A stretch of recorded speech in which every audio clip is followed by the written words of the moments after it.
Засилените врнежи од снег во Скопје ги мобилизираа зимските служби. Камиони од утрово засилено ги чистеа улиците и главните булевари.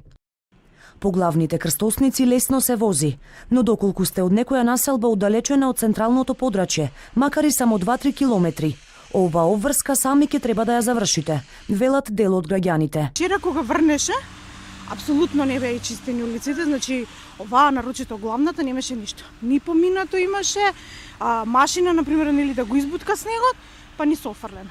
А нашата улица, ваа што е 21, ние самите луѓето си ја чистиме. Значи тука никој не доаѓа. Па да, тука не чисти никој.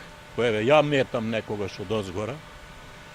Они не искочуваат никој, ни бараа, ни ништо. Треба да бараа од општината. Надлежностите се поделени. За чистење на дел од улиците обврска има град Скопје, за останатите имаат другите општини.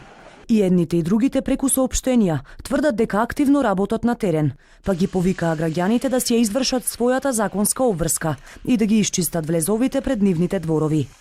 Тие пак со своји критики. Ние редовно чистиме, само не знаеме каде да го ставаме снегот, да го фрламе на улица ќе не казнат. Треба да ставиме купови да се обираме, а треба службите да пораѓаат да ги чистат. И затоа тоа не знаеме каде да го ставиме.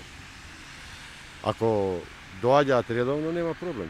Според информациите од Центарот за управување со кризи, за сега во Скопскиот регион критични се само по високите места, како Скопска Црнагора, каде патиштата се непроодни, а неколку села немаат и електрична енергија. Метеоролозите пак најавуваат нови снежни бранови. Врнежите од снег ќе продолжат и во вечерниве часови и преку ноќта. Повремен снег ќе има преку ноќта и во северниот дел во котлините.